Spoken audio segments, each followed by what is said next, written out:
We tend to think of storage as this constant battleground, a losing fight against clutter. But what if it's not a chore at all? What if it's actually an art? What if the right approach to storage could do more than just tidy up our homes? What if it could actually make our lives brighter? That's what we're digging into today, how to turn storage from a frustrating problem into a practice that really lets your life shine. But let's be real for a second. Does this feel familiar? You spend a whole weekend organizing. Everything has a perfect little spot. And then, a few weeks later, poof, the clutter is back. It's that frustrating cycle of rebound clutter. So why? Why does it keep happening? Are we just messy people? Do we just not have enough space? Well, the answer might actually surprise you. The problem isn't that you're out of space. In fact, most of us already have all the storage we'll ever need. The real issue is much, much simpler, and honestly, way more profound. We just own too much stuff. So the solution isn't running out to buy more bins. It's about a complete shift in how you think about your belongings. Okay, so this big shift in perspective, it's all built on one simple, totally non-negotiable golden rule. This is the foundation for creating a home that pretty much stays tidy all by itself. So what does this rule actually look like in real life? Check this out. This is the author's daily 5-minute ritual for once she gets home. It's not some big, exhausting chore. It's just a simple, mindful practice. Shoes get put away, the handbag is completely emptied out, every single item, keys, wallet, receipts, goes right back to its designated home. Then the empty bag gets put away, all ready for the next day. This is what it means in practice for everything to have a place. And that's why that little ritual is so powerful. Look, this isn't just a friendly suggestion, it's the absolute bedrock of the whole system. An item without a home is basically an open invitation for more clutter. It's like that one lonely sock on the floor that just screams to all the other clutter, "Hey, the party's over here!" And before you know it, you've got total chaos. Giving every single thing a designated home, that's the one move that stops the clutter party before it even starts. So, if the golden rule is a place for everything, how in the world do we actually get there? Well, this brings us to the single biggest mistake most of us make when we try to get organized, the one thing that completely derails our efforts before we even really begin. See, what we're really dealing with here are two totally different philosophies. On one side, you've got the storage fanatic. They treat organizing like this intense game of Tetris, always on the hunt for some clever new gadget to cram more stuff into less space. Their house feels like an opponent they have to beat. But then you have the tidying expert. They get that storage only becomes simple after you've let go of what you don't need. They just work with the space they have. Because once you simplify, that's all you really need. And this quote just hits the nail on the head, doesn't it?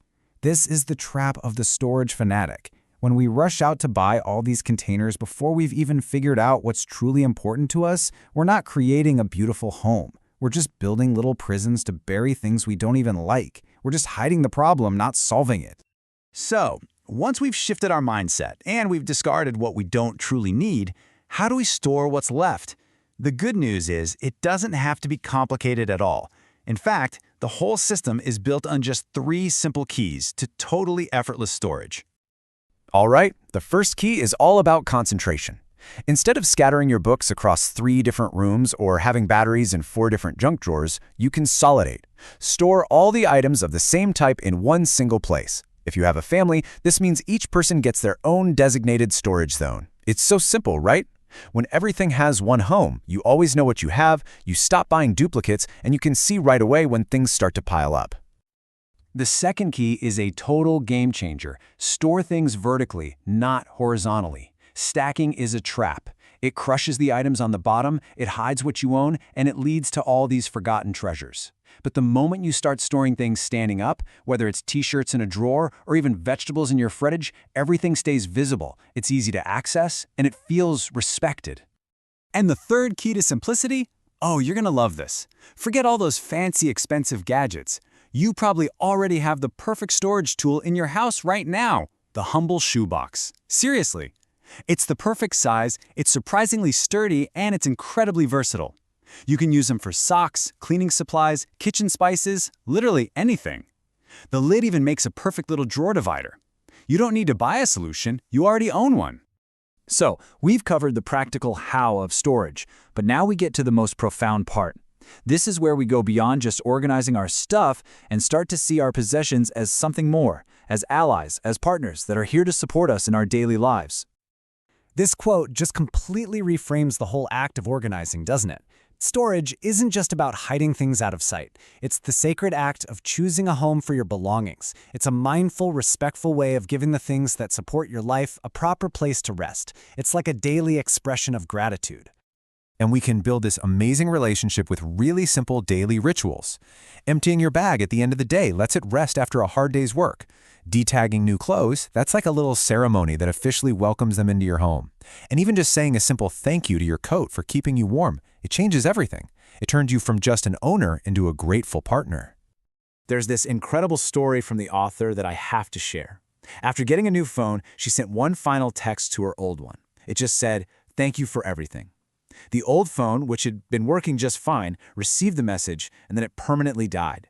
It was as if its job was finally done. It's such a powerful reminder that when we treat our belongings with care, we give them a sense of purpose. So, this is really the question we're left with. When you look at your own closets and your drawers, what do you see?